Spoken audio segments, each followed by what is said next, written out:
This is Season 2, Episode 3. Welcome to the Shared Practices Podcast. I'm your host, Dr. Richard Lowe. Today we have a pretty amazing story of two D3 students who are now D4s, almost graduated, who bought a practice in their third year of dental school. It's pretty amazing the things that they went through, the opposition they faced, and their determination to do it anyways. Their names are Mathew Whitson and DelaCruz. You'll recognize Mathew as the one with the stronger southern accent, and Daniel's just a little bit quieter because they were sharing a mic. Two pretty amazing guys, and actually Mathew is now on a podcast of his own called the Life and Dentistry Podcast. We'll have the link in the show notes. So for you, Mathew, what was your kind of turning point of like, okay, we could actually do this? Like, when did you, who brought this up first? Like, when did this conversation first happen that you were like, what if we bought a dental practice? Like, was it a joke? Like, was one of you serious? I want to know what this conversation was. When we were studying, we would take study breaks, and our motivation, we actually kind of have a saying. The saying is "start now." And because we had a really deep conversation in that third year, Daniel, he said, why don't we just start now and look and see what's available? And of course, there's a lot of other things that were said there too. But then that's became a motto of ours is don't wait, start now, and which ties into all the principles we're talking about. I want to say that it was late evening, and I think it was right at the beginning of the second semester of third year that we were talking about it. And yeah, I believe it was. You're right. And I told Mathew, just start now. And actually, the first person he reached out to was Jamie. With Jamie Amos. Oh, okay. So yeah, because I listened to I don't know if it was a podcast, but I looked at some information that he had out there. I was like, you know what?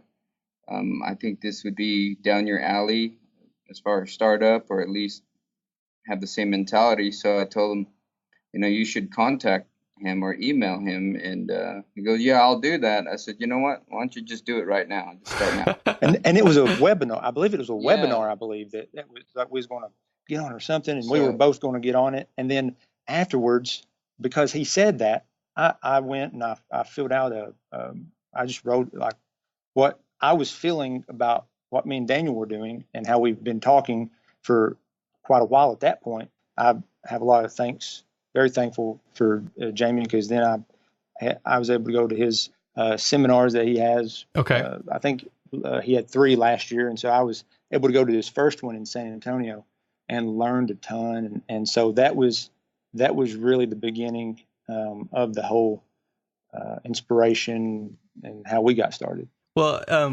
and for those who don't know, Jamie Amos is a startup specialist. He kind of helps dentists do startups, and he kind of quarterbacks the whole process. And then he also has a podcast, and it sounds like a seminar as well, where he talks about this process of starting a dental practice. So there's a lot of overlap between him and I in terms of who we're trying to help. And he definitely was an inspiration to me when I heard his podcast on vision, and basically what is the kind of dental patient that you want to serve? What's the kind of, and write that person out specifically. Like if you want to be helping families or people who are later in life, or pediatric patients, or whatever it is, like make a custom person of who you want to be helping in your dental practice before you even start searching, before you start looking at practices to buy or doing a startup. It's cool that Jamie Amos was so inspirational for you guys. So you're sitting there, you've listened to this webinar, you say, hey, let's do it right now. Don't wait. Let's email him. Were you thinking of doing a startup initially, or were you thinking of doing an acquisition? I think for Mathew, it was a startup back in Tennessee. Okay. And in my mind, I was thinking, let's buy something or acquire something. I had this idea in my mind that I wanted to go into the general practice residency program here. We decided, you know what, why don't we just look around at practices? Maybe we can find a practice so we can team up to where he can go into the practice as soon as we graduated, and then I can go into the practice and cover either evenings or weekends, or incorporate some of the things that I learned at the residency, which is like implants and, sedation. So that's Sure. how we started. That's how we started looking for practices, and I just started searching online, and we happened to run into the practice that we currently own through our university's alumni page, and so They can post. so they can post like former doctors that graduated from there can Right. post anything they want, whether they're looking for an associate or they're trying to sell their practice. I found a practice on there. It's like, oh, that's nearby. I think going back into some of the podcasts, we had the principle of understanding how demographics was very important. And then that ties into Jamie Amos's book. So he's got a book on how to figure out the right location for a dental practice. And so it's like 12 steps. I can't remember how many steps there are. What we did was we started doing our homework as far as, well, where's the good areas in nearby. So we saw this practice and we went through Jamie's checklist, and we're like, well, we hit that, and I think we hit 11 of the 12 that we needed, and we're like, well, this looks like a good idea. So we dug more into it. We found out what the doctor to patient ratio is, and so what were you seeing that you liked? Well, actually, let me take a step back. So you guys decided, you're like, okay, screw it, let's do it now. And you guys challenge each other and you push each other, which is just awesome. I still can't get over that. You're like looking at each other and like, start now. Let's do it. Did brokers give you guys the time of day? Because I would think if you were requesting information from brokers about practices that you see in these listings, and then the conversation gets a few steps in and they're like, wait, you're in your third year of dental school? Like, it seems like it might be difficult to convince them that you're serious. Was that a problem at all? Yeah. Yes, sir. And that's a understatement? Yeah. Okay. We looked everywhere. So as far as brokers, that wasn't nearly as much as like finding a bank to lend us money for this idea. Do you have any specific examples of like a phone conversation or an email from a broker, like where you had to finally admit, maybe you kind of don't tell them that you're not a dentist yet and that you're not out of dental school at first, and they send you the information and they're like, this is really good. Maybe we should look a little further. Was there anyone who kind of got mad at you or frustrated at you for wasting their time, quote unquote? I don't know if they were mad or frustrated. They may have been, at least I don't remember. But I know one conversation specifically I called Wells Fargo because they're the ones that I heard are willing to lend you money before you even graduate. And so Sure. I was talking to the guy and I told him about the practice we're looking at, and we're looking to acquire it, and something we want to step into after we graduate. And they're like, oh, that's nice. So what year are you? So no. I think the question was, so when do you graduate? In 6-7 months? I'm like, maybe 18 months. And they're like, they kind of paused and kind of choked up, and they said, you're still third year? And I admitted yes. And they're like, well, we can't even go down this road until you're at least fourth year. Okay. So that was kind of one conversation I remember specifically, but there were several others that I called banks and said, I think that was one of the last things I would say, just so that they would listen.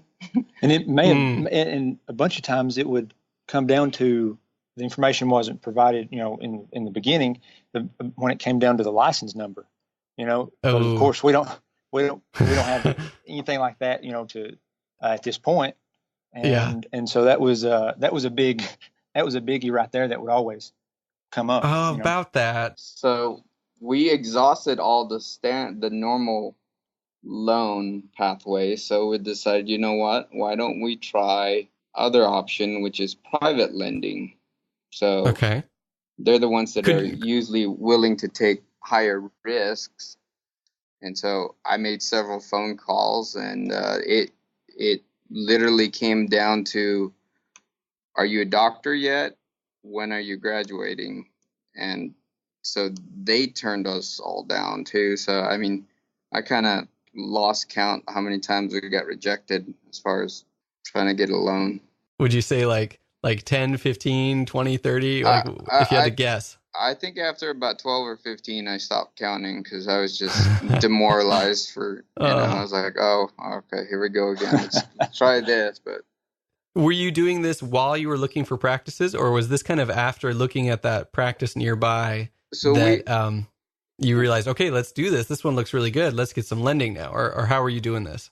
It was kind of at the same time. So that we were looking at that one. I also had a few other things that I had looked at and said, you know what, we probably need a ballpark range of a certain amount. And so it's like, you know what, before we can even start talking to these doctors, we should probably get an idea how much money we can get. You know, in my mind, I'd already accepted the fact that we would get the loan no matter what, that, you know, people would believe me, but of course that didn't happen. So it made it very difficult to even approach these dentists without even like being pre-approved for a certain amount. So it's like house hunting without having the money to. Without the little pre-approval letter, and realtors don't even want to touch you. So yeah. And going back, I should have asked this first. Is Kentucky one of the states where you don't have to be a dentist to own a practice? Yes. Okay, so that's the only reason, one of the only reasons this is kind of possible in the first place, is that you guys were fortunate enough to be in a state and at a dental school where literally you don't have to be a dentist to own a dental practice. Technically, anyone could. I'm sure there's still certain restrictions with it, but that's what makes all this possible. Yes. So I did my research and I found the actual article where it states that in the Kentucky law. And then so I also messaged the Kentucky board and asked them specifically, can a non-dentist own a dental practice in this state? And they confirmed, yes, that you can do that. So because we didn't want to go any further if we couldn't do that. Sure. If you were reading it wrong or there's some other technicality you didn't understand. I think I read it at least a dozen times and interpreted it at least a dozen times just to make sure. And and then I had to verify and double check. And once I got that final email back saying yes, then we just kept chugging along after that. Okay, so you've been rejected a whole bunch by different lending options. Did you look at SBA loans, the Small Business Administration loans that are hard to get, but not specific to dentistry usually? Yep. Yes. Yep. And that was a no as well. Oh boy. So why was that one a no? It still came back to the fact that, you know, it's such a huge risk because if the doctor that we had in place decides to up and leave, who's going to do the dentistry? Sure. And when we can't do it legally, then the risk is too high for them to say yes. Whereas because potentially you could have months where you're looking for a new doc to come in and all your patients and staff and everything is just kind of crumbling around you and you can't intervene personally. You're kind of helpless. Yep. So that was the risk that you guys were willing to take, but the bank was not willing to take. Yeah, nobody was. Yeah. No, private lending, SBA, bank, nothing. Okay, so where does it go from here? Now we're looking at seller carryback loans, or what was your next thought? Yeah, so that was the next one. Is the last option we had was the owner actually holding the note, and that idea we got from Dr. Costas. I'm like, well, this is kind of our last option. Let's give it a shot. Sure. Daniel really formed a great relationship with the doctor there at the office that was working there at the time, and so just kind of went from there, and through that relationship, trust was built, and Yeah, looking back at it, I think I don't know if I would have had the courage to, if I was selling a practice, to be able to sell to a couple of students and take the risk of holding on to this practice and let them run my practice, put a doctor in there. Okay, so let's talk about this specific circumstance then. So you guys liked the demographics of this practice. What else did you like about the practice? You know, how many ops was it? What kind of things were they doing? How big was the staff? And then we'll talk a little bit more from there. So I think, again, back to Costas, he said, he talks about certain practices that are your ugly ducklings. And this would be one of them, because we really did not have the ability to purchase a practice that was doing well. Okay. So this was a distressed sale, and the price was low enough that, I was like, well, I guess the risk wasn't nearly as high as if you were to buy a practice that's doing $1 million a year. Well, and it's interesting that you say that, because a lot of times in a lot of interviews that I've done and other podcasts I've listened to, one of the major pieces of advice people are giving is to not buy too small. Yeah. Because if you are the owner doc working there and something goes wrong, then, there's not a lot of room or space for error, and that profit kind of goes down the tubes. But ironically, they also I've heard people say that's for the first practice that you buy that you are going to be the main producer in. And so these ugly duckling, quote unquote, type of practices that maybe are struggling in different ways, are potential like second or third practices that you might buy or add on to your existing practice. So that's kind of what you guys were looking for. It was not something that you could be in there and crank and produce, but something that had a lower risk profile to it, and you could maybe potentially afford if someone could find money for you, which they couldn't. So now he had to. So now, how big was it? How much revenue was it doing? How many operatories was it? What did you see in the practice? So when we went in there, we literally had to look beyond what the practice looked like, because it had 3 chairs in there, and those chairs, none of them matched. They were old. There was still carpet on the floor. The ceiling tiles had, I think every one of them just had stains on it. And so it smelled like an old dental practice. So it smells like that strong wallpaper that was got the yellow 1970s wallpaper. A little bit of a fixer-upper. Yeah, that's also an understatement. But yes, it was certainly a fixer-upper. But we were looking at the value of the patients that he did have. Sure. So my background is that I have a lot of mechanical background. There isn't anything that I usually can't fix with my own 2 hands. Okay. So I looked at the building and said, I can replace all the ceiling tiles. We can take down and put new paint up. I can tear the floor up. There isn't anything I can't fix in here, plumbing, electrical. So I didn't find that as a barrier for us, because that I could do. We've seen opportunity, whereas I guess what you would say is it wasn't your ideal situation, and some other people may not be able to see the opportunity from looking at it but the perspective that we were looking at it from was very doable. Yeah, I was going to say it helps that you have that background, that you aren't afraid to do a little bit of remodeling on your own, which is kind of funny because when I think of that, I think like, sure, you could do stuff on your own, but the time that it would require to do it on your own would make it a little difficult. And now I'm thinking you barely had time for dental school, and you're going to be running a practice, and you're going to be remodeling the place. So that's correct. You saw both opportunity and insanity as you were staring at this practice. Correct. Yeah, that's correct. Okay, good. Okay, so self-deluding, that's a good place to start. And then in terms of the practice financials, how many, and if you don't feel comfortable sharing, that's totally fine too, but what was the revenue or the collections, and then what were they asking for in terms of the price? So the practice was only doing about 145 per year. Oh, okay. So itty bitty. Yeah, itty bitty. But I did some research on it.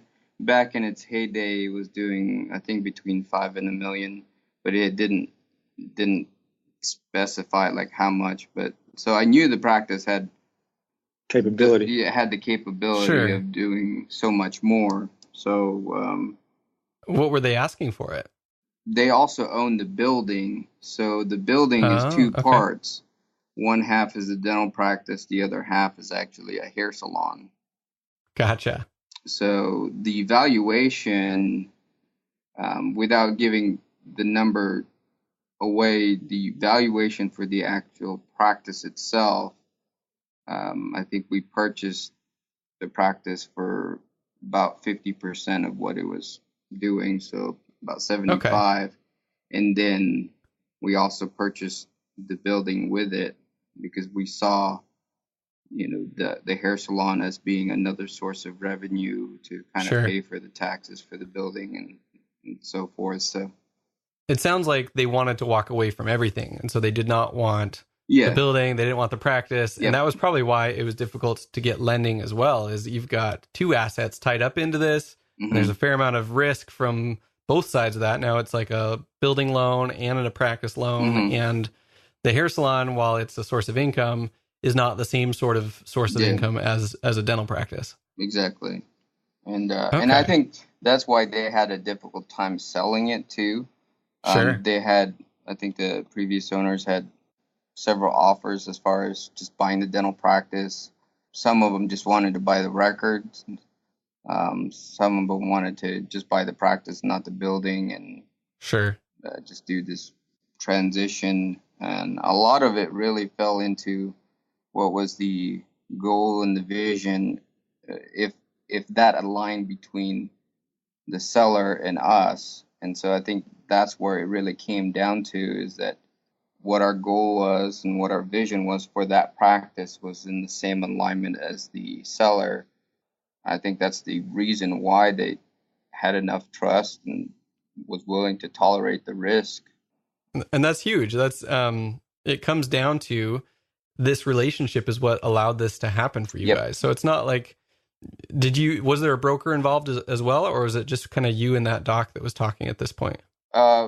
No broker. It was basically their CPA, and the CPA was the one that was kind of the middleman that we would do the negotiation through, but he was also the very same person who filed all the legal paperwork for us.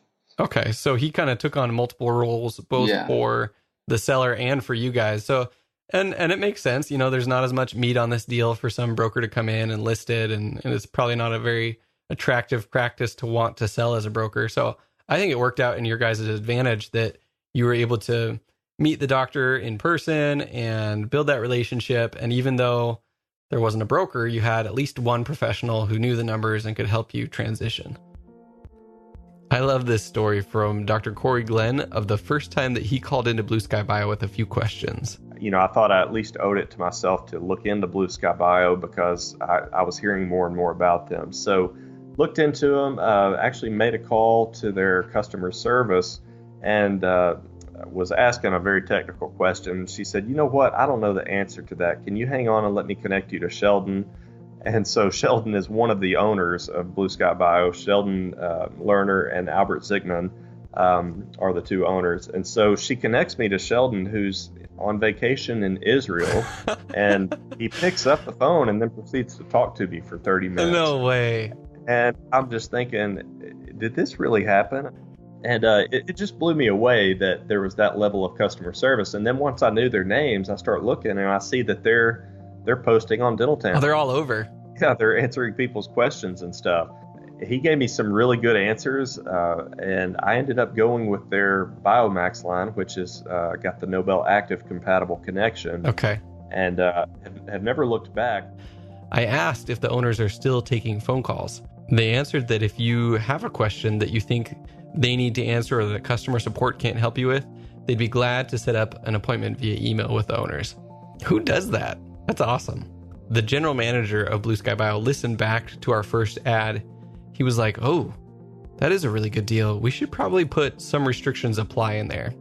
So when you load your cart at blueskybio.com, put Shared Practices Podcast in the additional comments box, for $200 off an order of $500 or more, or $250 off a starter package of implants. Offer valid once per practitioner. Some restrictions apply. Yeah. So you guys used his CPA as well. So his CPA kind of acted like the lawyer for both sides, the CPA for both sides. He kind of helped everyone. Mm-hmm.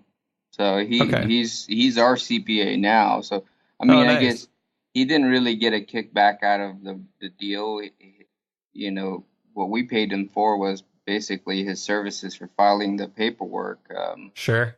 The only thing, I guess the other thing he did get out of it is that we use him as a CPA, but... Right. He kept a client. So he wasn't a dental CPA, but he had other dental clients, you know, and so... Yes. It's funny because I have heard a lot of times like, oh, don't use someone who doesn't know the industry. Don't get a CPA who's not familiar with dentistry, or don't get a lawyer who's just kind of a generic lawyer who's helping all sorts of businesses. However, or even lending, you know, you guys and someone else that I've talked with have both found alternative lending sources that weren't dental lenders. Mm-hmm.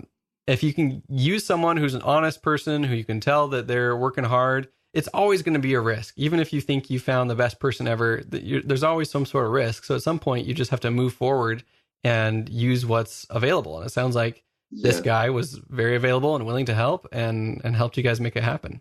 And that touches on a great point with, we both have each other's back, you know, through the whole process. And again, as we mentioned, it started back, you know, at the beginning of dental school. And so we just use our core principles that we have with how we work together and implemented that into, you know, what we did with the practice. Okay, so now, you know, you've exhausted all other sources of lending. You go back to the seller and you say, hey, would you be willing to carry the loan, lend us some money, we'll take over your practice and the building, and then we'll get an associate to come in and work, and we'll run the practice. And he agrees to this. How did that go down? How did you convince him to carry the note? And was he really worried about that? Was that something that he had a hard time with? And how did you structure it? Did you structure it through a CPA? How did that all work? When the idea was presented to the husband and the wife, and in fact it was the wife that really made a lot of the decision making, because you know the doctor himself had so many medical issues that, you know. Okay. But I mean, he was more than competent, and you know, was all there. You know. Sure. They still are. It's just we knew that the wife she had been running the practice since they started, so she knows, you know, as much about the practice as he did, and had as much ownership of that practice as he did. Right. You know, I don't recall them struggling with that concept. I think the trust was there enough that they were willing to do it, because as that was being structured, we would go in there and, you know, help out. I would go in there on the weekends and make phone calls. I'd look through the recall list and I'd make phone calls, and I think they saw enough that we would do whatever it took to make sure that the practice survived. So this is kind of like before you've actually bought it, but you're very, very, very interested, and you just can't get lending, and now you're kind of going into the practice to get to know it better, and you're actually helping out. And so you guys built trust through hard sweat and tears and hours and phone calls, so that they felt like bringing you guys on as owners and carrying that note would be a good thing for them. Yeah. That's awesome. That's how we were able to, you know, acquire the practice. And we went through, again, we talked to the CPA, and we actually presented an interest rate of, I think, somewhere around 8 or 9%, because we knew, because we were looking at the small business loans, Sure. And those, where they were running at. And then and private equity. Yeah. Private equity was high. You're looking at between 11 and 15%. And so we're like, well, why don't we just go middle of the road? And we presented, I think, 8.5 or something, or 9. The surprising thing was they came back and said, no, it shouldn't be that high as far as the interest rate. And so they dropped it down to, I think it was 5 for us. So, wow. But it just goes to show you the type of people they were. Yeah, and good so people. they weren't going to take advantage of us. In fact, they wanted us to succeed. So they did everything they could as far as, making sure that the overall price and what our payments were and the interest rates was more than fair. Reasonable. Yeah. It wasn't going to sink you because of the lending structure you'd set up.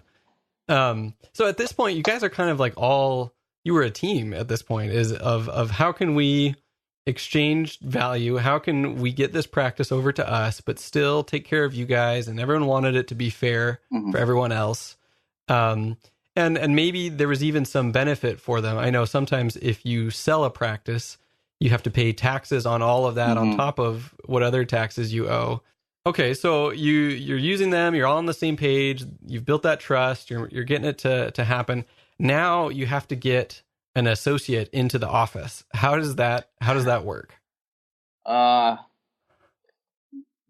was a process of similar, very, very similar to the financing. Looking around for that, we had interviews. We conducted several interviews with dentists, and that's when we found our guy. And it so turns out that he was looking to actually get back in. He'd already sold his practice and was in, I'd say, retirement, semi-retirement. Sure. And looking to get back into working and moving into the area. And so it really worked out well. So he kind of also maybe fit a little bit better than you guys would, or a graduate from your dental school would, the type of age and style of doctor that was selling in one way or another. Does that make sense? Mm-hmm. Yeah, so maybe it was a good transition for the patients as well, because it's not like, oh, well, here's some new doc straight out of dental school. I'm not going to go here anymore. No, so that was very fortuitous that we, get to meet the doctor, the associate that's in the practice now. I wouldn't say he's quite in retirement age. He's still in his 50s, early 50s. Sure. But he had a very successful, dental practice that he'd sold. He was just a different phase in his life where he wants to spend more time with his kids and be near his kids. And it was an opportunity for him. And two, again, this goes back into alignment. I think the big thing that sold him on us was what our mission, what our vision, and what our goals were. The moment he heard that, he goes, "I'm in. I don't care what you guys pay me." He said, "I'm in." Let's hear that. What were you telling this guy that? What is your mission, or was at that time? What were you saying to this selling doctor and to this potential associate about what you guys wanted for your practice? For us, our mission is really to give back to the community as much as we possibly can, to make a difference in the community. That's something rare to see a dentist or a dental practice or office be at the top of community leaders. And for us, that's something we've always wanted to do, is to be able to give back to those, people who may not otherwise have that ability. So we want to be a part of the community. We want to help other businesses. We want to collaborate with other businesses. Plus, we also want to donate, whether it's a little bit of money or actually our services to the underserved areas. That's what we wanted to do. And so our doctor, I think, for himself, that's his core beliefs. And the moment he heard that, he said, "Then I'm in." Awesome. I specifically remember because he he lived an hour away from where we are here in Lexington, or just over an hour. And we'd already interviewed, I think, 6 doctors at this point, and we were just trying to figure out a way how to fill in doctor here and there until we can keep it alive long enough until we can get in there.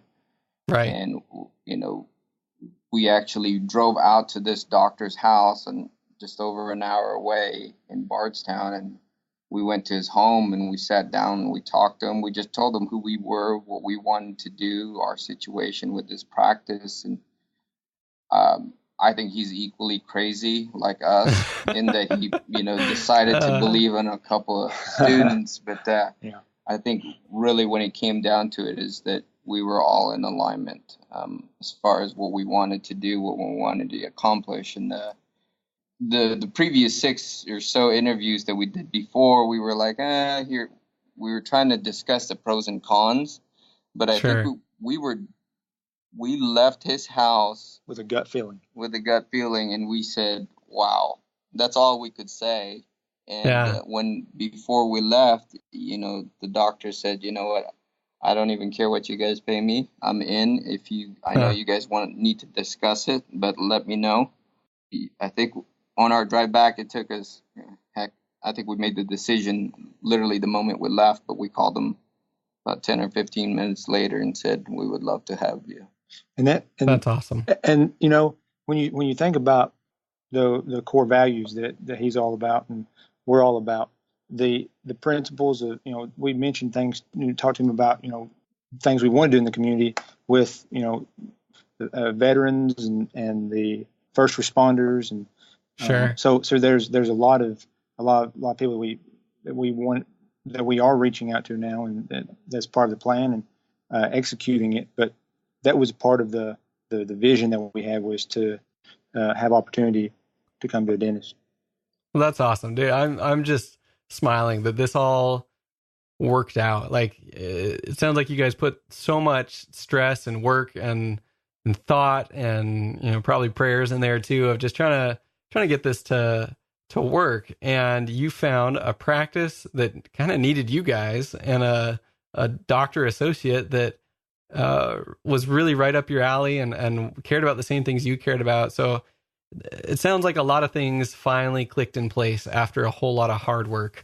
And it just makes me happy, because usually, I don't know, you don't hear as much of this kind of community focused type dental practice. I think it's easier to get in we've got student loans to pay off, we've got all these other things to pay off, we're just trying to find the biggest practice and pay down our bills, and then we can ride off into the sunset as a rich dentist. So it's awesome to hear you guys both articulate what your vision and values were, and that made all the difference in this whole process for the seller and for the associate doc who came in. So now you're surrounded with people that think like you do, and that you get to be a part of making this happen in the community. So I won't go on and on, because I know I am, but I don't know, you're great.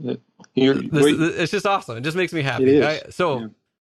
When people think of Spear education, they don't typically think of Endo CE. What I've come to understand is that Spear is truly interdisciplinary, not only in its online course offerings, but also in its in-person study clubs across the nation. Take a quick listen to Doctors Alan Nassa and Dennis Brave from Real World Endo. Is, the buzzword is minimally invasive. But the question is, what is minimally invasive, right? Because it's kind of, where do you draw the line?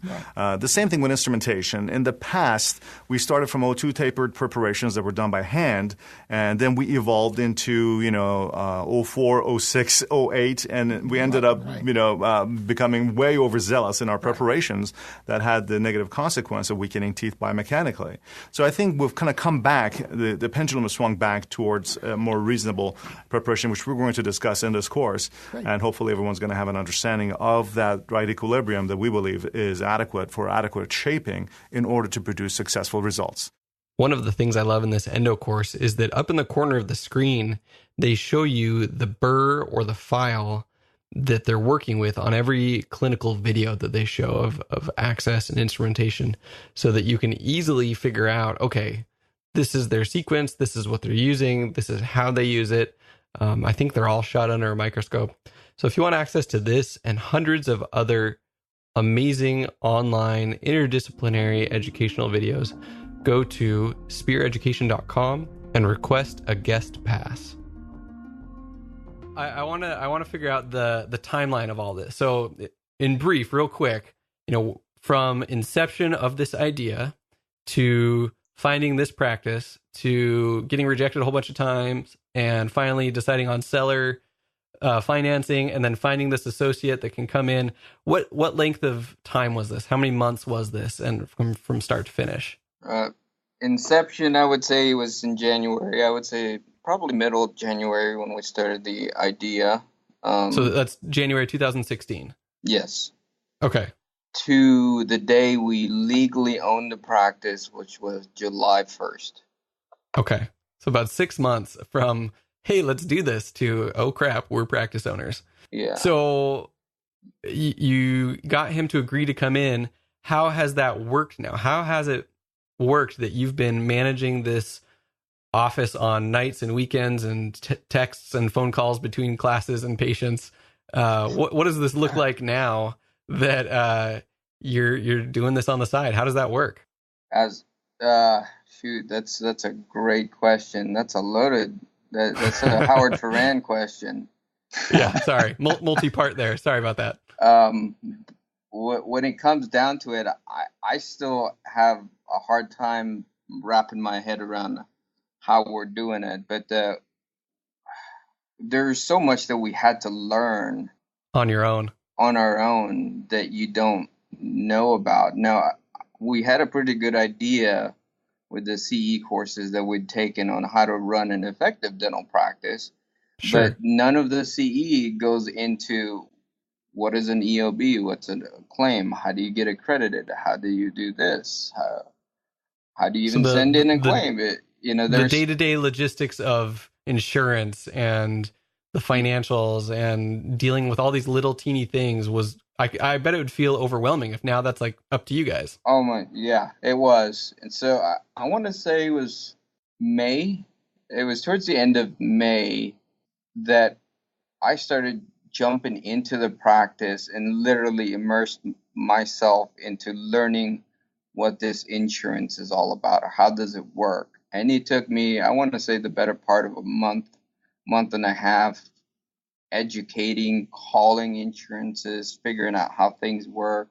How do you even get accredited? I didn't know there was a one place that you can literally put all the doctor's information in there. And then you can just tell the insurance company, yeah, here's all the information online. I individually called the insurance companies that the practice participated in. I said, what are the forms and documents? I had no idea what to even ask for. Yeah, I was sure I sounded like, I don't know what I sounded like, but I'm sure it wasn't a little bit of desperation and confusion and frustration all rolled into one. Exactly. So that was, I think, one of the hardest things to do was to figure all that out, because how do you get reimbursed? How do you get paid to do the dentistry? I mean, the doctor knows how to do the dentistry, but he never set all this up. When he bought his practice a long time ago, it was pretty much all set up for him, and the staff actually just put all his information in it for him. We were going into this where the wife was the one that knew how to do all of that, but she wanted to be home with her husband to take care of him. So in terms of what the practice looked like before you guys took over, it was him, and then it sounds like he had some health issues. She was running the front desk. Was there an assistant or a hygienist in the back at all? Or one assistant that he's had for many years, and one dental hygienist who would come in just on Wednesdays. Okay. So was he doing some hygiene himself? Yeah, so he was doing hygiene himself, and over the last 3 to 5 years, I want to say he pretty much just patched work. Sure. He wasn't really doing any type of crowns and bridge or any of the. So it was just kind of, He was hanging on, working 2 days a week, I believe it was. Yeah, right? two and a half maybe. So did the assistant or the hygienist stay on, or were you kind of starting over from scratch? Yeah, the assistant and hygienist both stayed on. Okay, I cool. think the assistant was gonna wait it out for a few months to see how we're doing, because she didn't give us a definitive answer. Sure. All we got from I wouldn't have either. Yeah. I mean, and the hygienist, the hygienist, she has her own job. She just would go in there on Wednesdays, so it was Sure. kind of her part-time job. So Okay. I think for her, she could have either. I don't think she cared either way because she was her livelihood. This is just was, bonus income for her. Yeah. So Okay. But I'm sure it was nice to have at least just one hygienist on one day that, wasn't a doctor that was going to be producing something and keeping some sort of patient flow alive. Mm-hmm. So during that, our summer really is where we spent a huge bulk. I would say we would spend anywhere from 12 to 16 hours a day, whether it was running the actual practice or figuring out what they had in the books. And this was our summer coming out of third year, and we divide and conquer, so to speak. So to make sure that we were able to get what we needed to done. Was that about 3 weeks? 3 weeks Sure. off. We had 3 weeks. Yeah, because we were still in clinic, even though we weren't taking classes. So as third years, we were required to be in clinic. We were still 5 days a week. No, I think Monday, Tuesday, the whole day. Wednesday was half, and Friday was half. So this was your summer break, this 3-week period where you're still in clinic 50% of the time, and then you're out in your practice patching the walls and learning the systems and doing everything you possibly can. Yeah, Yes, sir. so at night, whenever we would get done, we were either doing paperwork or we were doing construction work. So, Oh, that's awesome. So we started. Daniel mentioned the ceiling tiles. We were able to accomplish that and get all that taken care of. We worked through the night one night, and I don't know how many hours it wound up being, but we pulled another all-nighter and got all that done in one night because we were Holy so dedicated into getting it done. To be honest, the reason we did that was because who is our mentor today, by the way, his name is Dr. Tom Larkin. We approached him about this idea, I want to say February or March, and we approached him because we knew a little bit about his story, and we wanted him to be our mentor. And anyways, before we purchased the practice, we sat down with him, and I think he gave us a battery of questions, just like anybody would. And so we knocked them all out of the park, and he's like, all right, well, then you guys have done your homework, and I'll give you my best opinion. So he walked into the practice on the weekend. No, it was on a Friday. He walked in there that afternoon, and he goes, the first thing you need to do is replace all the ceiling tile. Because that's what the patient's staring at every time they lean back? Yeah, he goes, that's what he said. Patients are leaning back looking at all these ceiling tiles. Disgusting, leaking, stained 1970s ceiling tiles.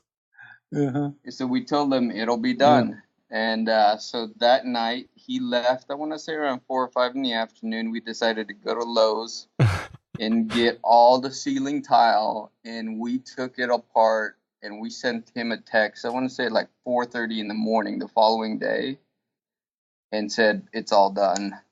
Any suggestion he ever gave us, we would do without questions asked. Right. So it's kind of he said it, and you're like, okay, we're going to do it. Yeah. So that's what we did. And so, I mean, that's how I think he developed trust in us.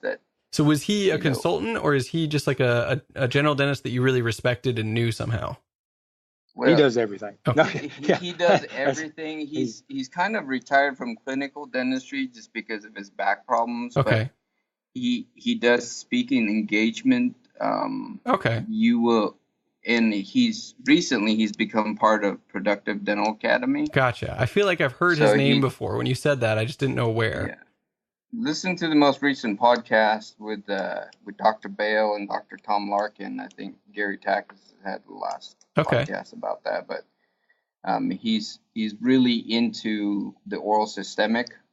Oh, that's right. Were they there at the conference? Mm-hmm, yeah. Oh, no way. Okay, so he kind of was mentoring you guys through this. Yeah, and so any suggestions, we would go to him if we had certain problems, and So you had someone to kind of guide you through this whole process a little bit.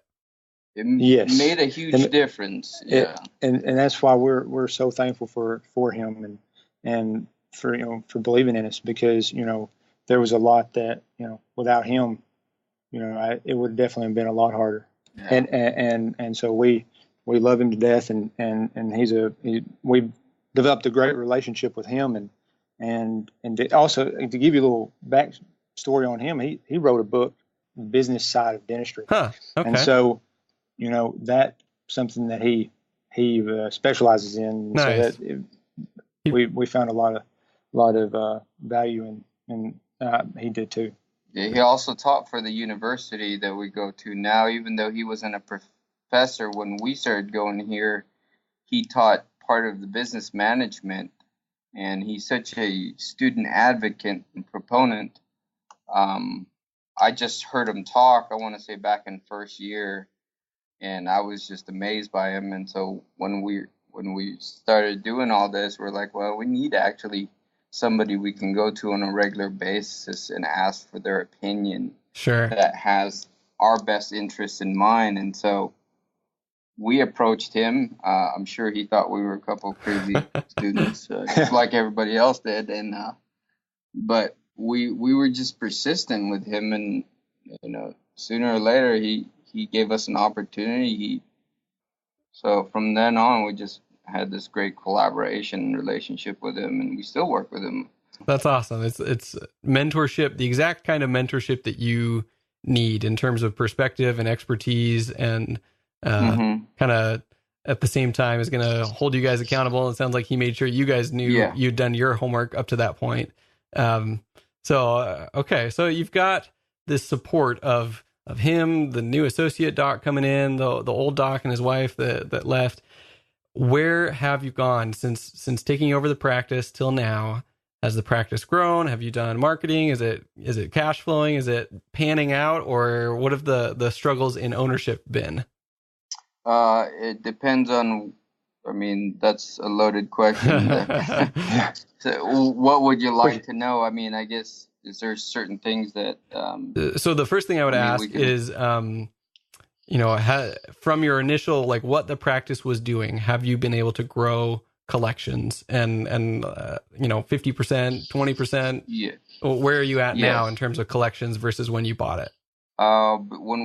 Before we started, we have we're almost triple what the practice was producing on a monthly basis. Okay, good, because it was practicing a dangerously low amount. So that's awesome. You've been able to triple that in less than a year. Yes. Okay, so things are looking good. Most of that has been in the last 3 months. Okay. The first 6 months was, I would say, very rocky. It was up and down. A lot of the initial production that was done in the first couple of months was just grit, because all we did was made phone calls and got patients in the chair. Okay. But we had no marketing. You guys were the marketing. You were basically. We were marketing. That's what we did. Patient by patient, phone call by phone call. You guys were bringing patients back in the door. Yeah, that's how we, initially gave breath of life into the practice. And then in the third month, we started doing marketing through Facebook. Dr. Larkin, he was the one that made up our website. Okay. And then we started doing some Google ads. So the two main things that we still do today is Facebook and Google ads. But as far as looking at new patients, we were averaging about 4. So the practice was doing about 4 new patients a month before we started. Okay, not a ton. Not a ton. Yeah. Yeah. It was dying very quickly. Sure. Today, I think by the end of this month, we will hit about 54 new patients. Holy cow. Month. Wow. Okay. So things are looking up overall. Yeah. So the practice has got a better trajectory today. And we felt like the hump was the 5 to 6 month time frame in our projections and the limited finances that we had to work with and trying to make sure we could do everything that we did with the income that we had coming in from the cash flow. So that was a lot of budgeting, sit down, talking, and really crunching. And Daniel, he's great with numbers, and so I have to give him credit for a lot of things that he did there during our conversations. So that was how we looked at that. Yeah. Well, and it seems like people talk about, oh, we should be marketing more, or dentists need to market more and market smarter, but there's a point where it's like marketing with the cash flow that we have coming in so that we can get more patients. But if you don't have the cash flow, and so therefore you don't have the money to market, you're just trying to keep the lights on and pay the bills, but you need more patients, but you can't find more patients by marketing. So then that's where this whole like grit of you guys calling and making it happen yourself until you could get enough patients and get enough cash flow and get enough of a baseline of this practice actually surviving to then start marketing and start scaling. So for you guys, it was a different decision than maybe for some people who already have a successful practice. It's like, yeah, we could invest more in marketing, but then, we're doing okay. We could be doing a little better, but what's the big difference? For you guys, it was like, we need this to get more patients, but we don't have enough patients to pay for this in the first place. Yeah, we look at the patients, active patients in the practice. There's two main ways to really grow a practice, and we look at it as a bucket of water. So the amount of water going into a bucket is your new patient flow, but what most people forget to realize is there's usually a hole in the bottom of the bucket that you have patients that are leaving is your attrition rate. And so at the very beginning, we decided we don't have money to put water in this bucket, so we're going to close the bucket from the other end and get it to stop bleeding, and then work on internal marketing and start get a drip going. And then once we started investing into marketing and being wise about it, what you realize is when you have very little to work with, you get very creative real quick. So we would go out into the community. We talked to business owners.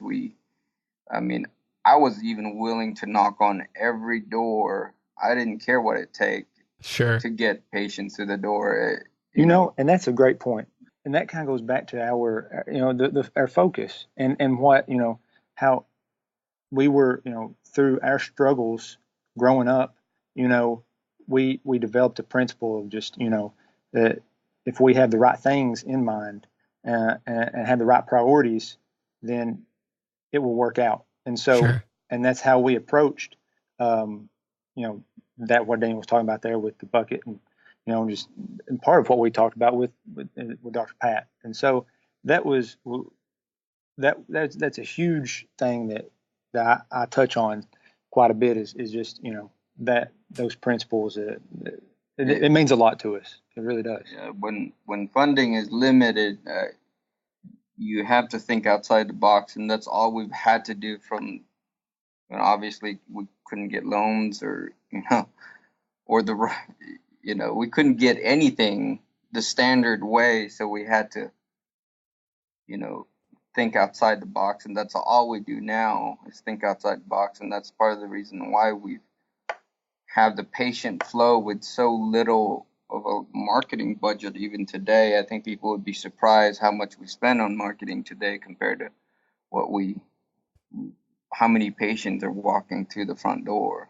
Well, I think that some of the best marketing efforts are very authentic in terms of participation in your community and reaching out to different groups and showing that you really do care. It's hard to quantify the ROI in terms of people's time and effort and money you put into that versus what you get out of it. But I think the sincerity portion of it and your guys' scrappy determination to make it work no matter what is what makes that successful for you guys. So that's awesome, because you really do get creative when you have no budget. Then you're like, okay, well then what's another way we could do this? There's got to be some other way we could get patients in the door. And you guys had maybe a little bit more determination. Now, I wouldn't even say a little bit more time, because you still had to produce in your dental school clinic days, and then you're coming up with ways to reach out in the evenings and weekends. So that's awesome that you guys have been through a marketing journey that I think has left you stronger than if you had just kind of done what everyone else does from the beginning. Yes. Yeah. Thank you. That's exactly right. So in terms of growth, how have you handled that? Do you have someone at the front desk? Do you have just that one assistant, that one hygienist, or have you hired anyone else? So I think for us, the biggest mistake that we did at the very beginning is we hired too many people in the beginning.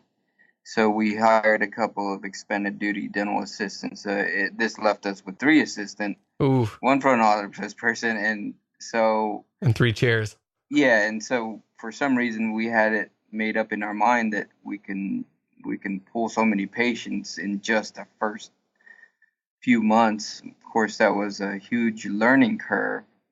Fortunately, one of the assistant moved because she wanted, she was being engaged and she was moving to a city where her fiance is, and the other one we kind of had to let go just because of work ethic. But okay. So right now we're with one front office, one dental assistant, and we do have 2 dental hygienists, but the original dental hygienist still comes in on our Wednesday, and then our new dental hygienist works Monday, Tuesday, and every other Thursday for us. So we're okay.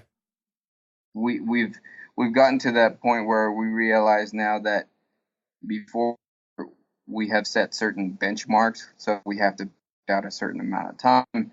We got to make sure that investing in a new staff is going to pay off for us. So that was for us was huge. Was if when the practice is not established, you don't have much room to wiggle, because staff is your biggest overhead. Biggest cost. So you guys, you doubled your staff before having the patient flow. Yeah. So that's like the number one mistake that you shouldn't make. You guys made right up front. Yeah. And we did that.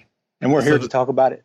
Yeah, you're still here. Okay. Yeah. So mistakes will be made. So even though you guys had some things figured out, it still was a learning curve, and your expectations of what you could drum up through your efforts and through calling and through reactivating patients and reality of how many patients you could actually get back in the chair were a little different. So you had some bumps there. So are you ready to finally bring on an extra assistant, or are you still going strong with just the one? I think we want to make sure that we are highly efficient with the staff that we have now. Okay. Until we want to get to a point where they're so efficient that any more new patients or any busier would really push them over. So we want to make sure that the practice is highly efficient in what we do first before we bring on more staff. We have a certain set of goals that we would like to, open up that 3rd chair for an expanded duty, but or another full-time dental hygienist. But we need to hit certain benchmarks first and make sure that the practice is doing enough to be able to cover, or put, keep the new hygienist or the assistant busy. Okay. Well, it sounds like you've learned your lesson from the first time of that painful, hard to forget lesson. You're very hesitant to hire people now unless you're really bursting at the seams and can barely handle it, and you're going to have justification to have that additional staff member. So that was a big lesson there. Yep. Yes. Yeah. You learn your lesson pretty quick when you're going through something like that. Yeah. Well, so this is the last question that I'm sure people are thinking. have you guys been able to pay yourselves yet? Because I know, when people talk about startups and acquisitions, you kind of have to project that at some point you might just be able to pay the bills and you might not be able to pay yourself anything at all, especially as owners who aren't producing. So it's not like you're paying yourself for the dentistry that you're doing. You've got the ownership, but no production coming from you guys. So has the practice gotten to the point in profitability where you're not just paying your dentist, your hygienist, your assistant, and the practice node and all the other bills, and you're actually able to profit from it? I would say in the last 2 months, so this month and last month, we have the ability to pay ourselves.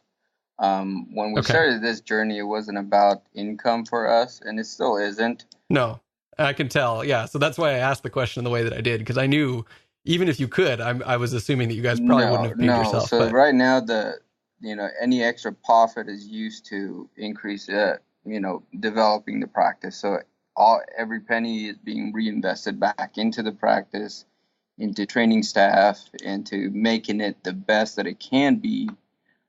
We're not looking for an income right away. I mean, we knew that, we expected it. Any income we get after we graduate is what we produce in it. Or for me, it'd be a stipend for going through my residency, but for Mathew, it'd be whatever he produced, a certain percentage. But any profit is right now is being redirected back into practice to help it grow. And we awesome. Set up a profit sharing structure where we want to make sure our staff, our team knows that we value them and that we love what they're doing and we love their hard work. And so we've been able to do that. And so that's what we ultimately want to do with it before we see any type of money for ourselves. Is that's what the standard we live by there. We're very open. Well, and we're very open with our staff, as far as how the practice is doing, and we give them. I mean, they know the numbers of the practice, and I think where the biggest part of the respect that we are given is because they see that how much time we put into this without compensation, because we want them to succeed as a team.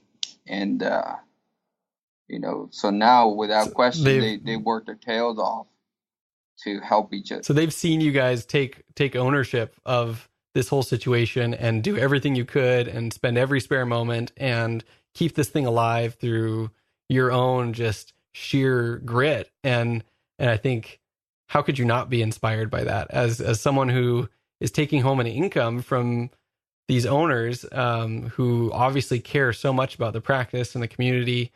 To me, that was like where I thought this would all fall apart, would be, how do you get a team that works together for you when you can't be there, a full day a week and practice with them and work with them, and they see who you are and that you care about patients? How could you instill a drive and a desire in this remote staff that's working at this office where you can't even work?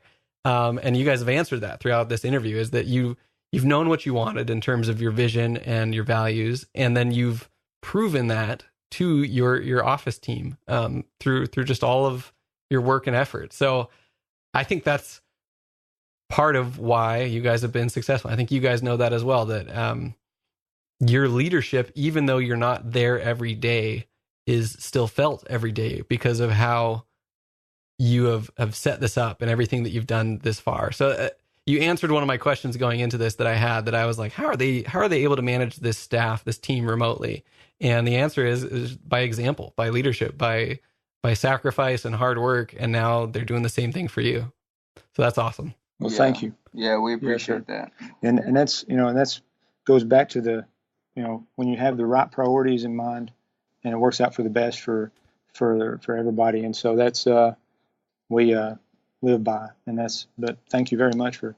I've just been grateful to have this interview and to be inspired by you guys. I think our audience is really going to like this and enjoy your guys' perspective and your journey. And hopefully this gives people not only the courage to start their own practice, but to not give up on the vision that they had for what they wanted out of dentistry. For me, I was a very high caries risk child. I've had 5 root canals and multiple crowns and apicos and retreats, and I have a lot of dental needs. And that was one of the reasons I went into dentistry, was I wanted to influence and help others and get people to change and actually brush and floss. And I think along the line, somewhere along the line, I've kind of gotten that same skepticism of like, oh, no one's going to actually listen to me when I tell them that they should brush and floss. I still do, and I still hope that they actually change. But sometimes people can get into dentistry for one reason. By the time it's all said and done, they're in it for the money or in it for something else than maybe what they got into it for from the first place. But it sounds like you guys have found a way to make that work in one of the craziest ways possible as owners while you're still in dental school. And that your vision and purpose has made that happen, and it wouldn't have happened and been successful for you guys. It might have blown up in your face if it weren't for that. So I really appreciate you guys and your inspiration and your willingness to share this on air. I know it's been a long journey with a lot of ups and downs, but thank you for being on the show. We appreciate, the opportunity. I think what drives us is the why, and knowing what our purpose is. And for any doctor out there who does doubt themselves, I think figure out your why and you can do anything. Yes, I agree. Awesome. Agree 100%. We love your podcast, and so it's an honor to be on it. What we tell people is make sure you find your purpose in life, both in your life, and in your career, in your professional career. So. Well, thank you guys. I really appreciate that. And one last thing, if you need an example of what not to do, please give us a call. I mean, we have plenty of examples of that. I mean, for us, it's not about sharing it's nice to share successes, but I think more than anything, you learn more from your failures, and we have certainly plenty of that. So. And we love to help, and we would love to help. Yeah. I really appreciate that. Maybe we'll have to have you guys back on for specific seasons when we get into, I think I'll definitely have you guys on for grassroots marketing and different ideas that you guys have tried and maybe haven't worked and have That'd worked. Be awesome. And I think that'll be a lot of fun. We know what not to do now. So. Sometimes that's just as valuable. Thank you guys so much for being on the show. And we'll have to talk again soon. Thank you very much, Dr. Lowe. We appreciate your time. Thank you, sir. Hey, no problem. Take care. See you guys. Thank you. I hope you guys liked that interview. Pretty amazing, pretty inspiring, all around, just good guys. And thank you to everyone who's left us a review on iTunes. If you aren't driving right now, pull out your phone, leave us a review. Also, don't want to discriminate against everyone using an Android or any other device, whether it's Google Play Store, whatever app you're using. Please pull it out, give us a review, share it with a friend that you think would find it valuable. And we'll talk to you next time.